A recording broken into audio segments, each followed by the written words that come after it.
जन्म लेने के पहले भी सब सनातनी हैं और मरने के बाद भी सब सनातनी हैं।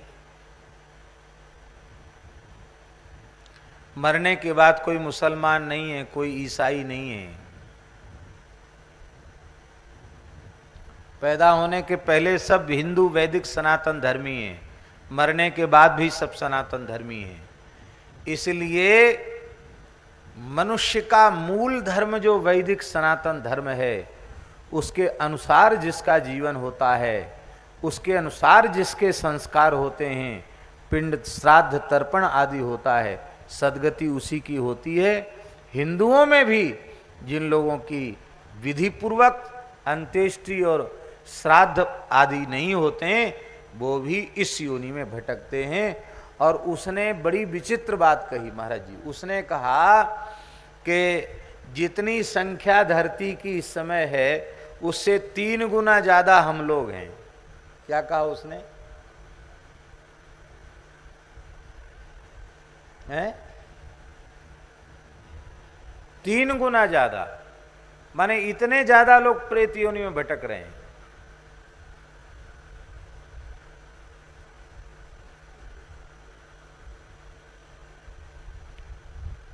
बड़ा लंबा संवाद है, भाई जी ने खूब उससे चर्चा की।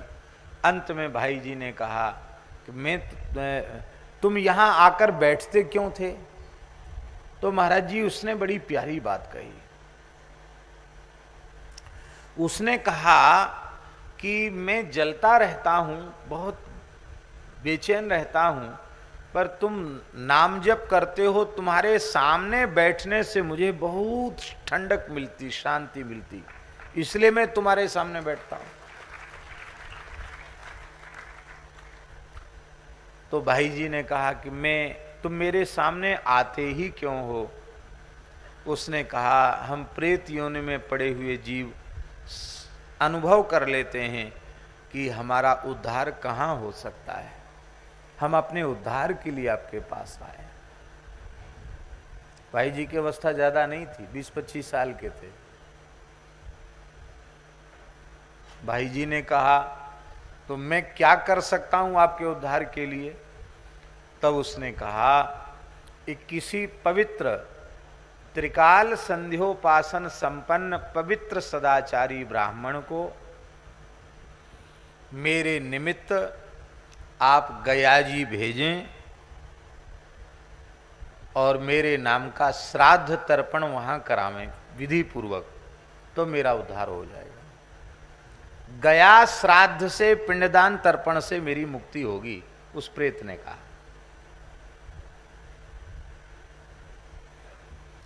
भाई जी ने कहा पिंडदान जलदान में गोत्र उच्चारण करना पड़ता है, तुम्हारे यहाँ गोत्रोत्र होता नहीं, क्या गोत्र कहा जाएगा? बोले जिसको अपना गोत्र मूल विस्मरण हो गया हो, वो सब कश्यप गोत्री है, सब कश्यप की संतान है। कश्यप गोत्र बोल देना। तो भाई जी ने कहा हम करा तो देंगे व्यवस्था करके, लेकिन हमें अनुभव होना चाहिए तुम्हारी सदगति हुई कि नहीं हुई।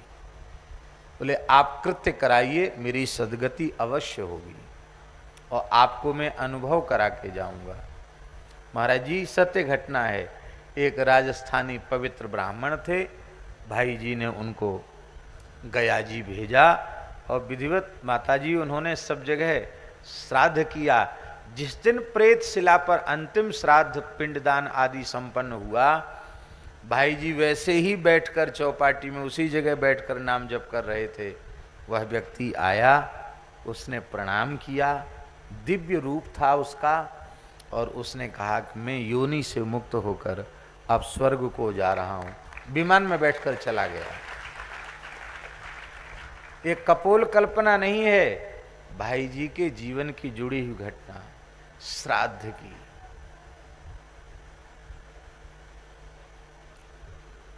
हम आपको क्या कहें, पता नहीं कितनी घटनाएं ऐसी। एक वृंदावन की घटना, एक वैश्य पूज्य धर्म संघ वाले गुरुजी के यहाँ आए। ब्रजवासी ही थे वो, वृंदावन के निवासी, और हम गुरुजी के पास पढ़ते थे। तो आकर के रोने लग गए, बोले गुरुजी हम एकांत में आपसे कुछ करना। गुरुजी ने ठीक है, हम बैठे थे, बोले ये बैठे, उन्हें ये बैठे रहे। उसने कहा महाराज हमारा वंश कैसे चलेगा, खूब इलाज करा चुके हैं, हमारी पत्नी के गर्भ ठहरता ही नहीं, गर्भ ठहरता है फिर वो गर्भस्राव हो जाता है। खूब इलाज भी करा लिए, सब कुछ करा लिया, पूजा पाठ भी करा लिया, कोई फायदा नहीं। तो गुरुजी ने बड़ी ध्यान से सुना, सुन करके फिर थोड़ी देर ऐसे बैठे रहे। फिर उन्होंने कहा कि तुम्हारे पितृगण बहुत रुष्ट हैं, संतति में बाधा पितरों के रोष से आती है। तुम प्रत्येक अमावास्या को श्राद्ध तर्पण और श्राद्ध अवश्य करो, प्रत्येक अमावास्या को, और ब्राह्मण को भोजन कराओ। 1 वर्ष के भीतर, और भगवान की दया से, बिहारी जी की दया से तुम्हारा काम हो जाएगा। उसने कहा महाराज जी हमारे संप्रदाय में तो हम लोग ये सब मानते नहीं हैं। तो गुरुजी थोड़े नाराज हो गए, बोले तुमको समाधान चाहिए कि नहीं? बोला हाँ समाधान तो चाहिए। तो बोले जनेऊ भी पहनो, चोटी भी रखाओ, कंठी बांधो, ये तो अच्छी बात है, क्योंकि पहले कर्म का अधिकार तो हमें प्राप्त होवे। और मेरे सामने की घटना है, गुरुजी ने एक ब्राह्मण को नियुक्त किया, और जब किया आज उनके परिवार में खूब संतति है, खूब भरा पूरा परिवार है।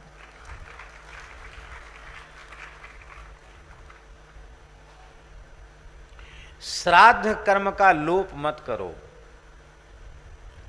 ब्राह्मणों के लिए भी हमारी बड़ी विनम्र प्रार्थना है। स्वपाकी च यतिर्नष्टः परपाकी च ब्राह्मणः। स्वपाकी यति नष्ट हो जाता है। वो इसलिए ऐसा कहा गया कि वो बनाने खाने की छूट उसको दी जाएगी, खूब चकाचक घी तेल मिर्च मसाला बना बनाकर पकवान व्यंजन खाएगा, तो कहाँ से भजन बनेगा उसका। इसलिए उसको कहा कि भाई जिन घरों की भिक्षा ग्रहण करने योग्य है वहाँ जाकर भिक्षा लेवे, भिक्षा लेके सरोवर या नदी के तट पर आवे, उसको जल में प्रक्षालित करे, और नमक मिर्च तेल मसाला सब बह जाए, निस्वाद हो जाए, तब वो यतियों का जो एक बलवेश्वदेव है वो करके तब वो शेष भिक्षा ग्रहण करे। ये उसके लिए विधि।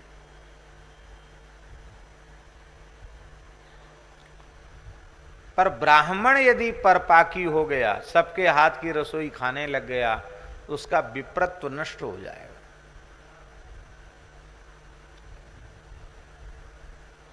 सब खा रहे हैं सबके घरों में, क्या कमाई है, क्या इनके घर में चौका चूल्हा पवित्र है कि नहीं। अखाद्य अपेय घरों में आता है और उनके घरों में भोजन कर रहे हैं। कैसे हमारा विप्रत्व सुरक्षित होगा, कैसे हमारे संस्कार सुरक्षित होंगे। ब्राह्मण को अपने स्वरूप में प्रतिष्ठित होना चाहिए। आज हम अपने धर्म की उपेक्षा कर रहे हैं, सदाचार की उपेक्षा कर रहे हैं, तो आज हमारी भी उपेक्षा हो रही है। धर्मो रक्षति रक्षितः, हम अपने धर्म की रक्षा करेंगे, धर्म हमारी रक्षा करेगा।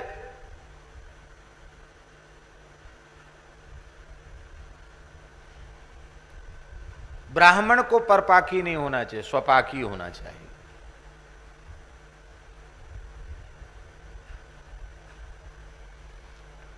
अब रही श्राद्ध की बात, बहुत ध्यान से सुने। यद्यपि लाइव कथा है, इस तरह की बातें कही नहीं जाती हैं, फिर भी कह रहे हैं, क्योंकि इन सब बातों को अब न कोई सोचने वाला है प्रायः, और न कोई सुनने वाला है। फिर भी कोई एक व्यक्ति भी यदि स्वीकार करेगा तो उससे धर्म की रक्षा हो जाएगी। एक व्यक्ति के मन में भी ये संस्कार जगेंगे, उससे धर्म संरक्षित होगा।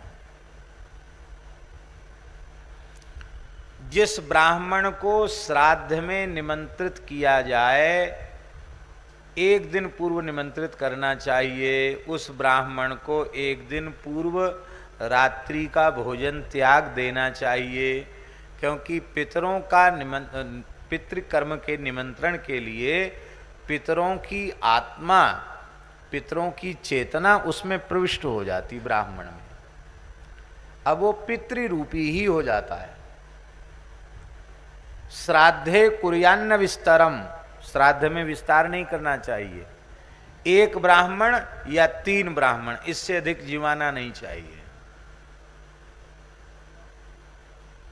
सुपात्र ब्राह्मण उपलब्ध न होवे तो यहां तक विधि है, अपना पुत्र यदि सुपात्र ब्राह्मण का है और दूसरा उतना सुपात्र नहीं, उसको संकल्प करके पवा दो।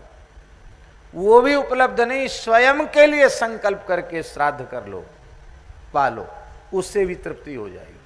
पर श्राद्ध में अपात्र को भोजन नहीं कराना, सुपात्र को भोजन कराना। पात्र की परिभाषा क्या है?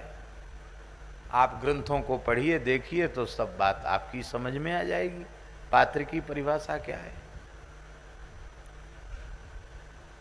तो उस ब्राह्मण में पितृगणों का निवास हो गया। अब उसको एक दिन पहले से ही संयम सदाचार का पालन करना चाहिए, स्त्री का स्पर्श नहीं करना चाहिए। दूसरे दिन वह निमंत्रित होकर के पहुंचे तो द्वार पर ही उसका पाद प्रक्षालन होना चाहिए। फिर हमारे पितृगण ही आ रहे हैं, इस भाव से बहुत आदर पूर्वक उनको लेकर के बिठाकर उनका पूजन करके फिर रुचि पूर्वक उनको जिमाना चाहिए। वस्त्र, तांबूल, दक्षिणा आदि देनी चाहिए। फिर ब्राह्मण को दूसरी जगह भोजन नहीं करना, रात को ब्यारू नहीं करनी, सवेरे बाल भोग नहीं करना, फिर रात्रि को फिर ब्यारू नहीं करनी।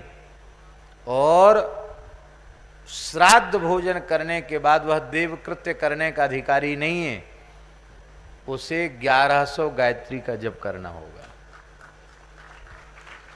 एक बार श्राद्ध खा के 1100 गायत्री जपे, तब दूसरे दिन पुनः वह पवित्र होगा।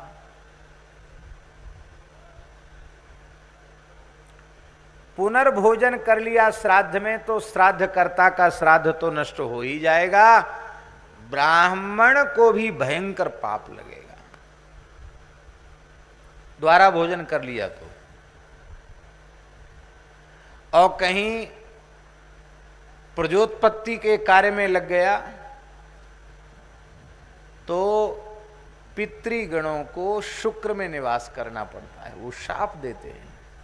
इसलिए बहुत उत्तम पक्ष है कि पवित्र ब्राह्मण को श्राद्ध में एक दिन पूर्व अपने घर पर ही निमंत्रित करे, उनको वहीं विश्राम करावे, दूसरे दिन विधिवत श्राद्ध तर्पण आदि करके उनको भोजन करावे, और इतनी दक्षिणा दे कि उन बेचारों को लालच के कारण फिर इधर उधर अपनी प्रवृत्ति को चलाने के लिए कि चलो कोई बात नहीं, करे दिन आ गए हैं, श्राद्ध के दिन आ गए, चलो 10 न्योते हो गए तो कम से कम 100 रुपये भी दक्षिणा होगा तो 1000 रुपया हो जाएगा। ऐसा सोचते हैं बेचारे, क्या करें, गरीब हैं तो सोचते हैं 100 रुपये भी मिलेगा तो 1000 रुपये हो जाएगा, चक्की चूल्हे का कुछ विघ्न बाधा शांत होगी। इतना अधिक सत्कार सम्मान करो कि उस ब्राह्मण को किसी दूसरे के यहाँ खाने की इच्छा ही उत्पन्न, इसलिए इतना भोजन कराया जाता श्राद्ध में कि उसको इतना तृप्त होके खा ले कि ब्यारू तो कर ही न सके और दूसरे दिन भी उसको बाल भोग करने की इच्छा न हो, फिर राजभोग करे। दोपहर का भोजन करें।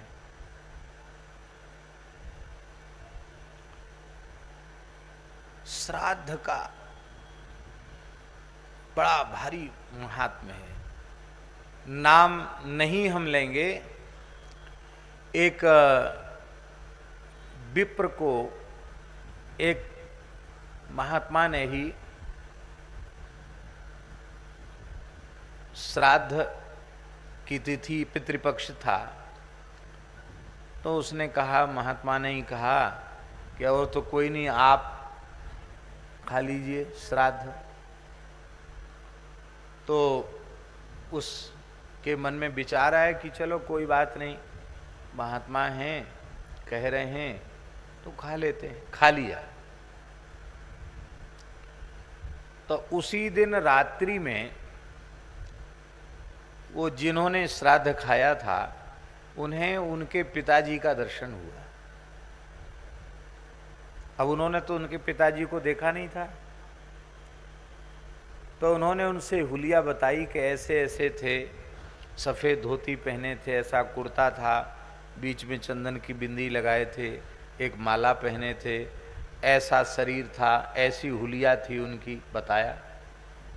तो उन्होंने कहा कि बचपन में ही मेरे पिताजी चले गए थे, मुझे भी बहुत याद नहीं है, थोड़ी थोड़ी याद है, मेरे पिताजी ऐसे ही थे। फोटो तो ऐसे ही है जैसा आप बता रहे हैं, वैसी फोटो है।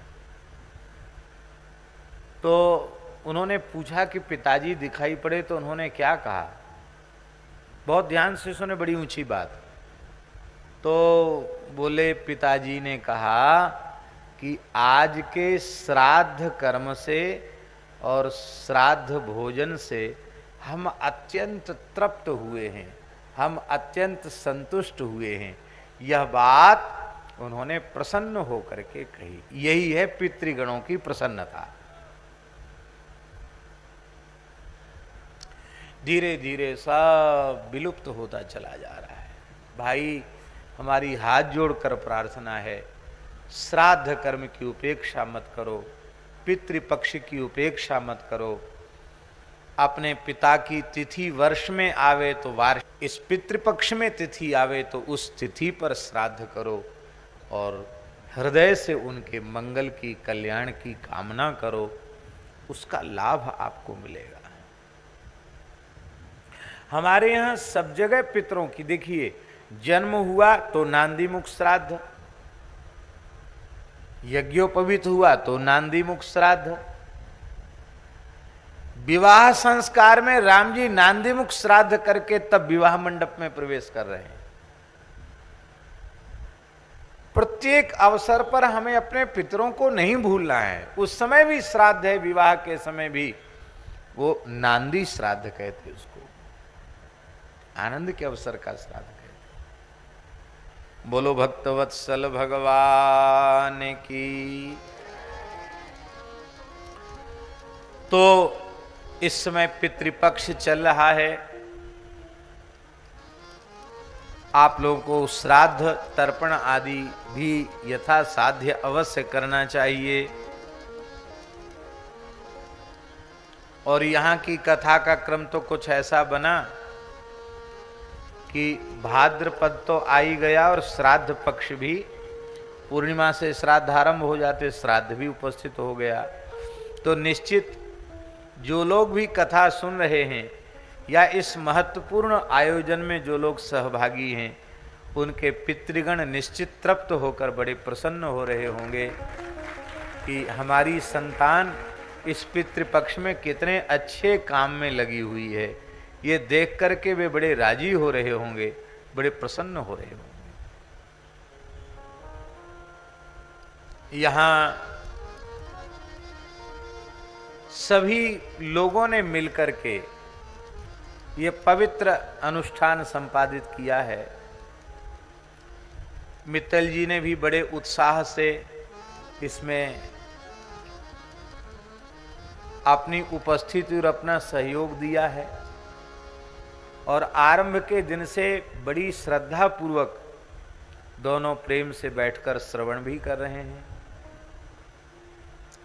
आप सबका भी खूब खूब योगदान है, पर श्री ठाकुर जी विशिष्ट निमित्त किसी एक को चुनते हैं और उस निमित्त के रूप में राजगुरु श्री डूंगर सिंह जी, इनको भगवान ने चुना।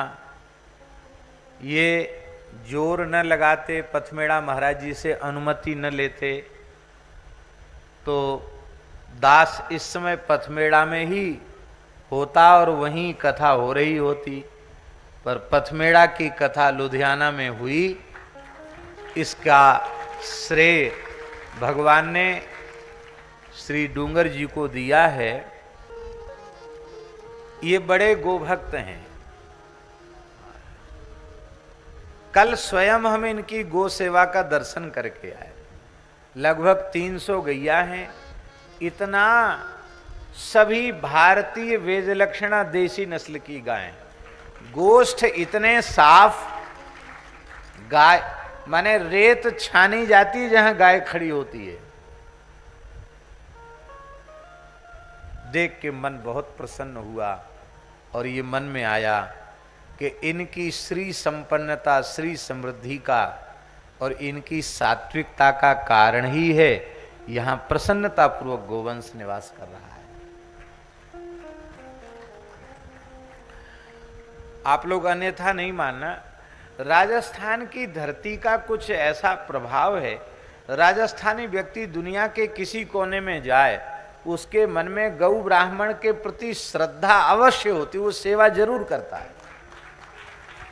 हमने तो महाराज जी ये देखा है, अहिंदी भाषी क्षेत्रों में भी गौशालाओं में गए, वहां कोई न कोई मारवाड़ी राजस्थानी मिल गया जो गौ सेवा में जुड़ा हुआ है। गो सेवा उनके संस्कारों में है। और इन्होंने बताया कि पूज्य पथमेड़ा महाराज जी यहाँ आए थे, देसी गाय का दूध खोजने में हम सफल नहीं हो पाए, महाराज जी के लिए भी, क्यों प्राय सब जर्सी दोगली हो गई, तो मन में बड़ी पीड़ा हुई और उसी प्रेरणा ने गो सेवा की प्रेरणा की दी और आज 300 गोवंश उनके पास है। सब विशुद्ध वेद लक्षणा भारतीय गाय हैं, कोई दोगली जर्सी उनके यहाँ नहीं है।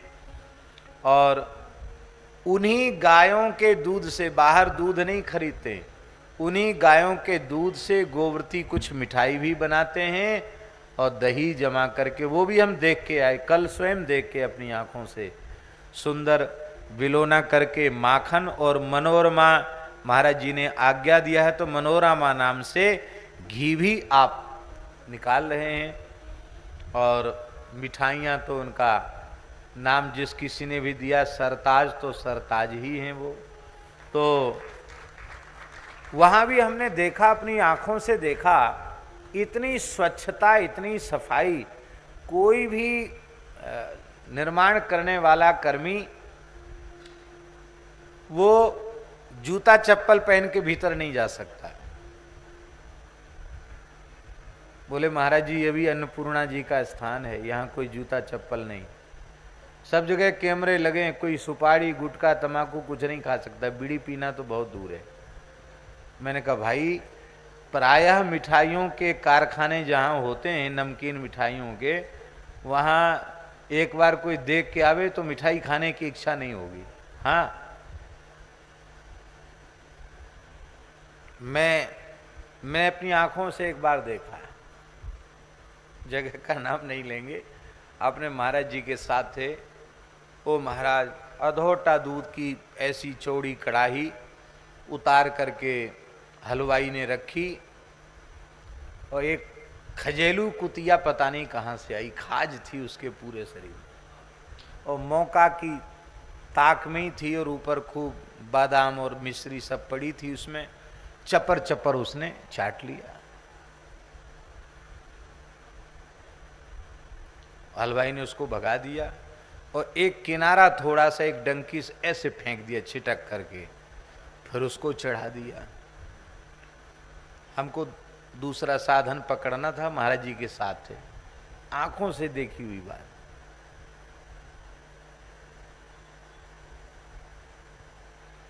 तब से ऐसा मन भरा बाजार की मिठाइयाँ खाने से,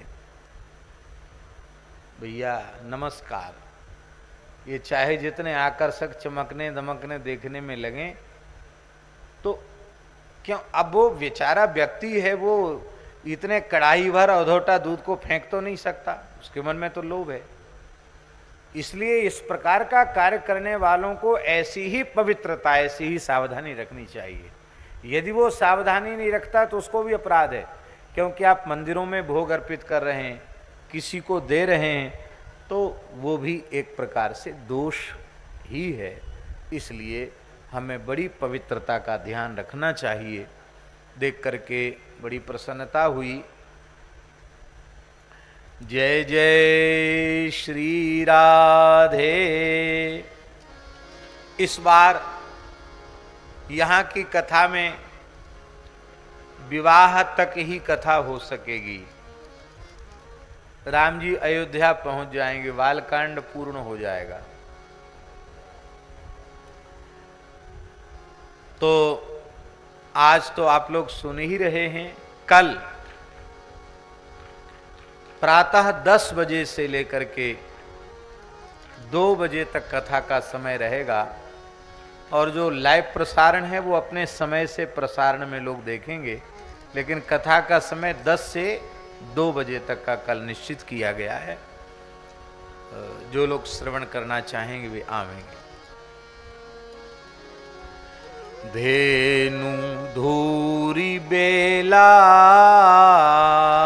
विमल सकल सुमंगल मूल, विप्रन कहेउ विदेह सन जानि सगुन अनुकूल।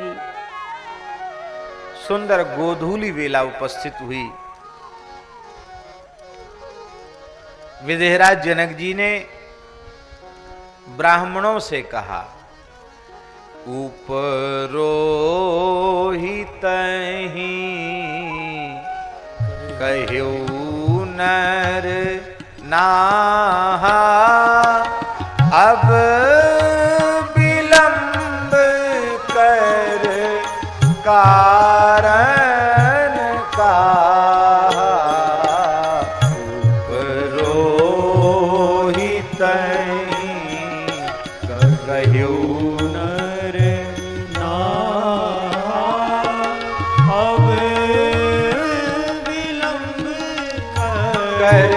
कारण का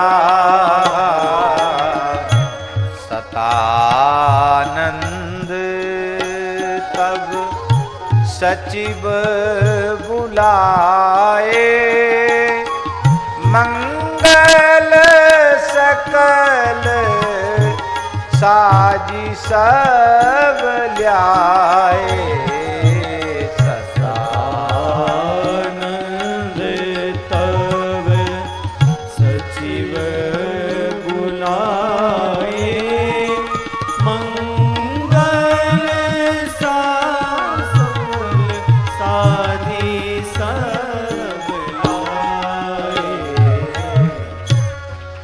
पुरोहित जी अब विलंब क्यों, अब मुहूर्त से ही सारा कार्य संपन्न होना चाहिए।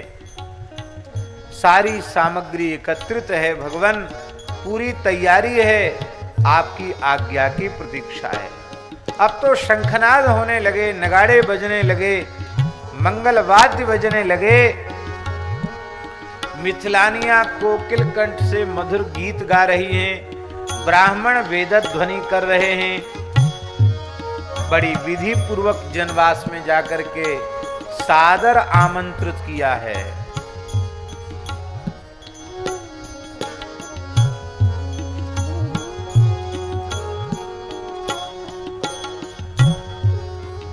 वशिष्ठ जी ने श्री राम जी के हाथ से, भरत जी के हाथ से, लक्ष्मण जी और शत्रुघ्न जी के हाथ से गोदान कराया है। कल आपने सुना 1.25 करोड़ गायों का दान किया है। 5 करोड़ गायों का दान चारों लाल जी के द्वारा संपन्न किया है।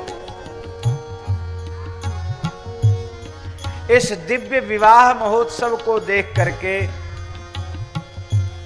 भाग्य विभव अवधेश कर देखि देव ब्रह्मादि, लगे सराहन सहस मुख जानी जन्म निजी बादे। दशरथ जी के सौभाग्य की प्रशंसा, जनक जी के सौभाग्य की प्रशंसा ब्रह्मादि देवता भी करने लगे और समझने लगे आज जन्म लेना तो दशरथ जी का सार्थक है, आज जन्म लेना तो विदेहराज जनक जी का सार्थक है। नित्य सिद्ध अनादि दिव्य दंपति परब्रह्म श्री सीताराम जी का मंगलमय विवाह आज संपन्न हो रहा है। आहा, जनकपुर की ऐसी शोभा हो रही है कि देखी जनकपुर सुर अनुरागे, देखी जनकपुर सुर अनुरागे, निज निज लोक सबहि लघु लागे, निज निज लोक सबहि लघु लागे। अपने अपने लोक देवताओं को लघु लगे। साक्षात आहा किशोरी जी जहां प्रकट हुई है, उपजहि जासु अंश गुण खानी, उपजहि जासु अंश गुण खानी, अगणित लक्ष्मी उमा ब्रह्माणी, अगणित लक्ष्मी उमा ब्रह्माणी।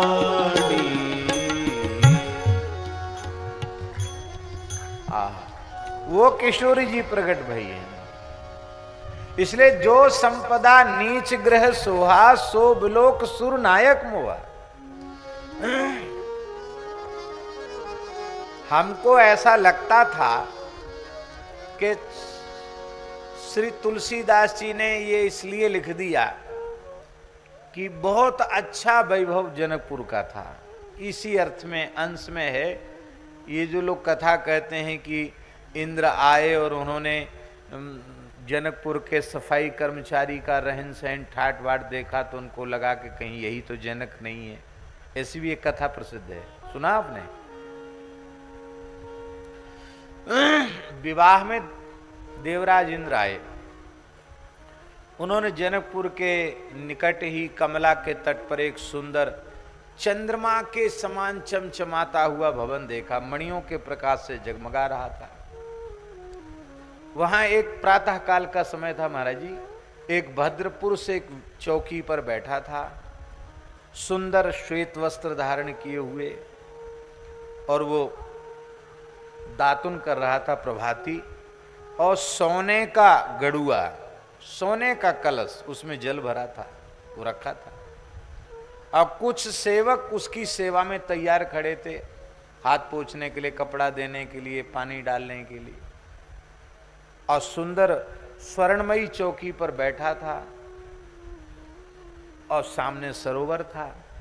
तो इंद्र ने सोचा कि जनक जी वैसे तो विरक्त वीतराग है ही हैं, हो सकता है वहां भीड़ भाड़ के कारण यहीं अपना नित्य नियम करने चले आए हों, चलें जनक जी से ही राम राम कर लें।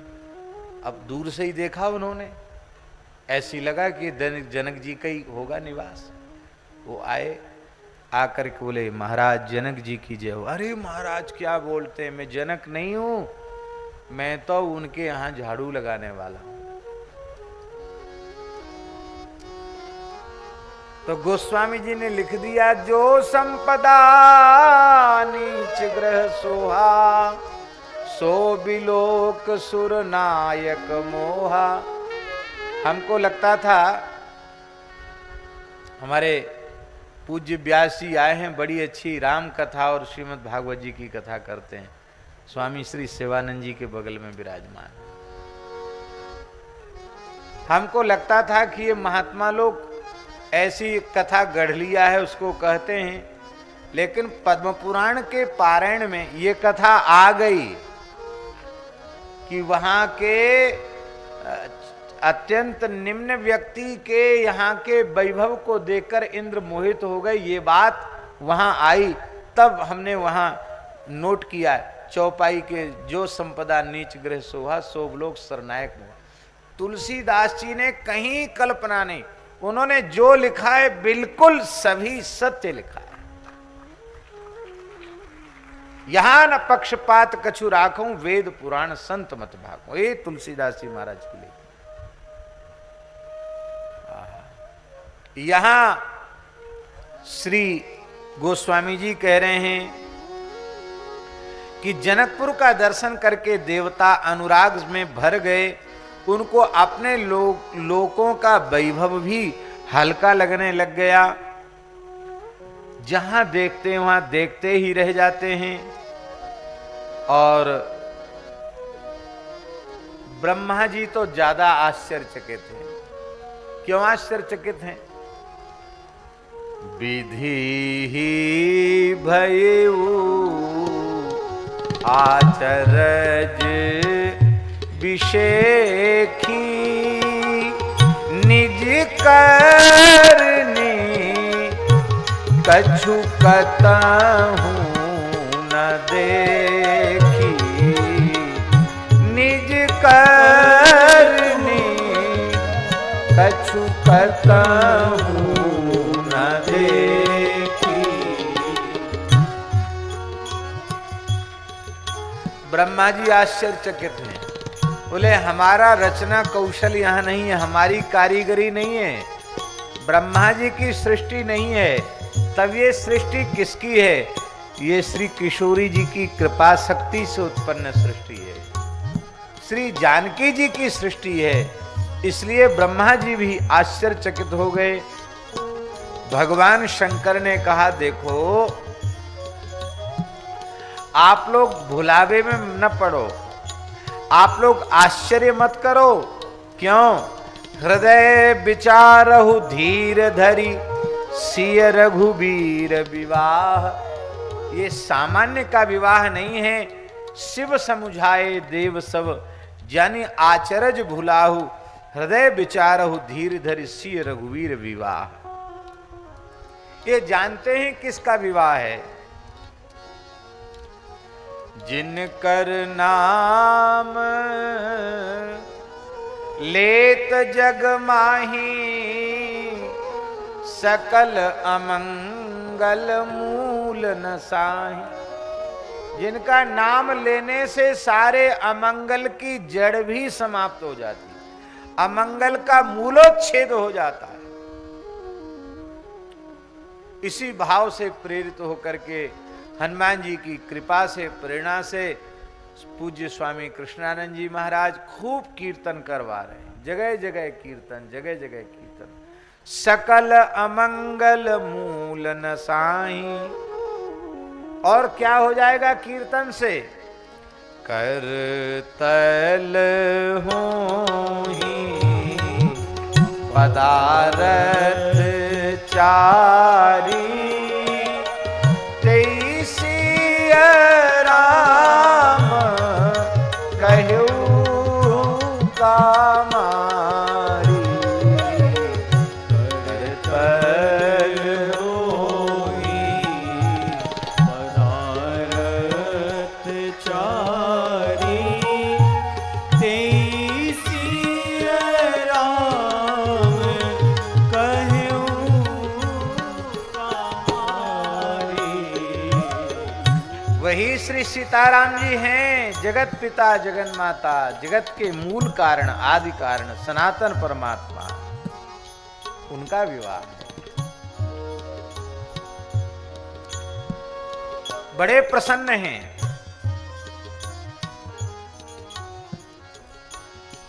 बड़ी सुंदर राम जी की दुल्हा वेश में झांकी हो रही है। कितनी प्यारी झांकी है, दर्शन करो झांकी का, दुल्हा सरकार की झांकी का।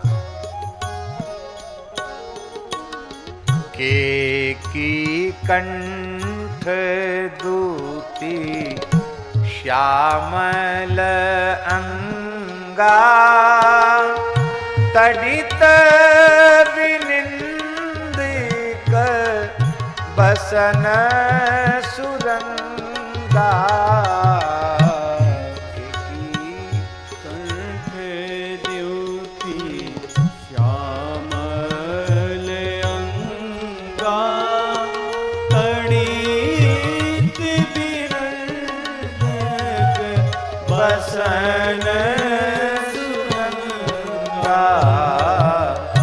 ब्याह विभूषण विविध बनाए, मंगल सब सब भांति सुहाए।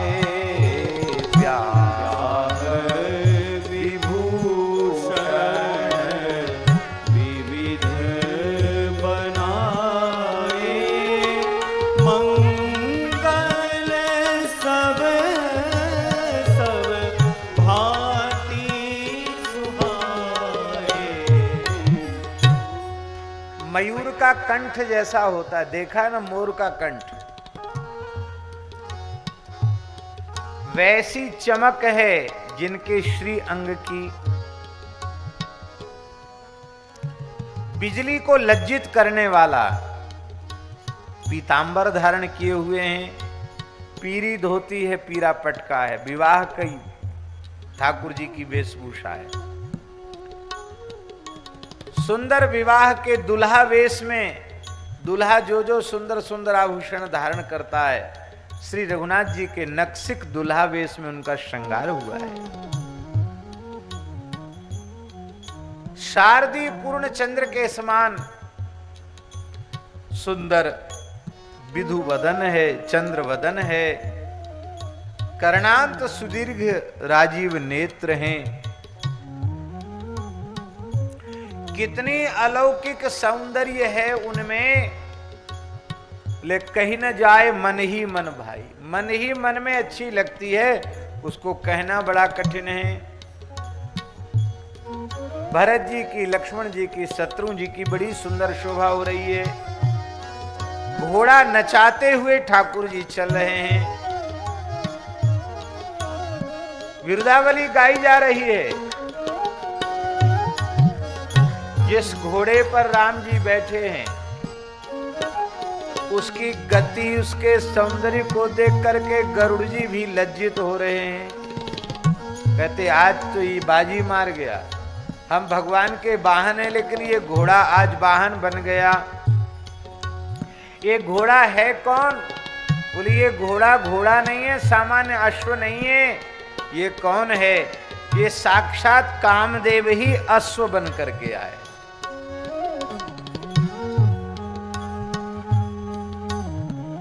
इसका आशय क्या है? इसका आशय है कि श्री राम वही हो सकता है जो काम पर सवार हो, अपनी कामनाओं के अश्व पर जो सवार हो और कामना की लगाम खींच करके जो रखता हो, वही श्री राम।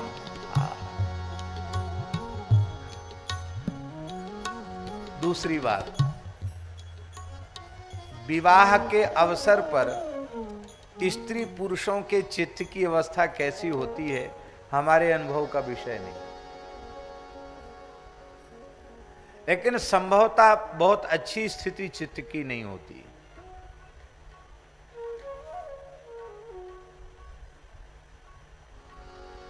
लेकिन श्री रघुनाथ जी दुल्हा वेश में विवाह मंडप की ओर जा रहे हैं और काम पर लगाम कसकर जा रहे हैं, मानो संदेश दे रहे हैं आप भी गृहस्थाश्रम में प्रवेश करो, भोग के लिए नहीं, योग के लिए प्रवेश करो, सेवा के लिए प्रवेश करो। गौ की, ब्राह्मणों की, दीन दुखियों की, राष्ट्र की, सबकी सेवा करके अपने गृहस्थाश्रम को धन्य करो। धन्यो गृहस्थाश्रम। मलमूत्र की नाली के कीट बनने के लिए गृहस्थाश्रम में प्रवेश मत करो। ये संदेश राम जी दे रहे हैं। तो कल हमने एक चर्चा और की थी कि भले ही आप अपने प्रवर्तक आचार्य को भगवान से अधिक मानते, उन्हीं को विराजमान करके रखें, लेकिन हमारी वैदिक पद्धति की जो देवी देवता हैं उनका तिरस्कार बिल्कुल नहीं होना चाहिए। उनका समादर अवश्य उसी रूप में होना चाहिए। कल इस विषय की हम चर्चा कर चुके हैं। और महाराज जी, यदि इस पद्धति से विवाह संस्कार को स्वीकार नहीं किया गया, इसलिए भैया विवाह के बारे में रहीमन जी का अनुभव तो और दूसरा है। रहीमन ब्याह व्याधि है। हमारी बात आप मानेंगे नहीं और मानना भी नहीं, दोनों बात। क्योंकि हिंदुओं की संख्या कम होती चली जा रही, इसलिए नहीं मानना, पर अच्छी संतान उत्पन्न करो। रहीमन ब्याह व्याधि है, सको तो रहो बचाए। क्यों? पामन बेड़ी पड़त है, ढोल बजाए बजाए। जीवन भर की बेड़ी पड़ जाती है।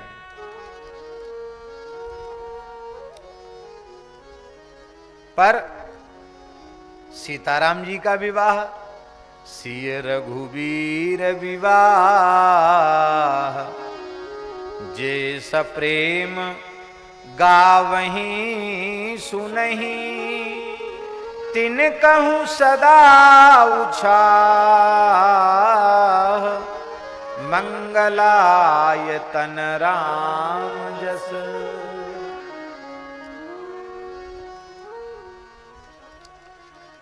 राम जी के आदर्श को स्वीकार करके यदि आपने गृहस्थाश्रम में प्रवेश किया है तो धन्यो गृहस्थाश्रम।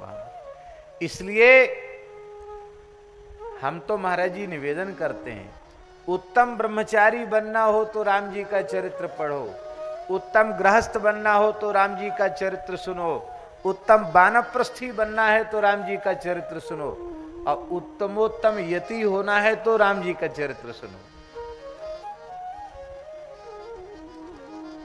प्रत्येक वर्ण और प्रत्येक आश्रम अपने स्वरूप में प्रतिष्ठित हो जाता है राम जी के पवित्र चरित्र को सुनकर के। ये राम जी के चरित्र की विशेषता है।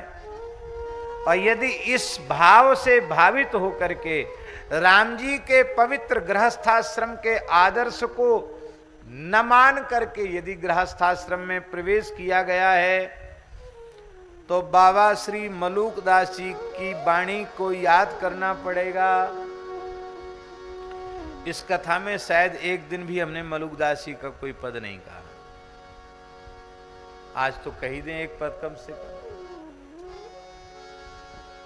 विवाह के अनुरूप है ये पद, पर ये वैराग्य परक पद है।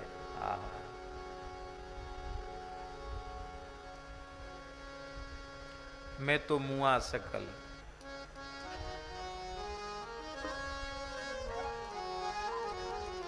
आहा। मलुकदास जी कहते हैं, मैंने देखा जिंदा कोई है ही नहीं, सब मरे हुए। मैं तो मुआ सकल जग देखिया रे, जियत ना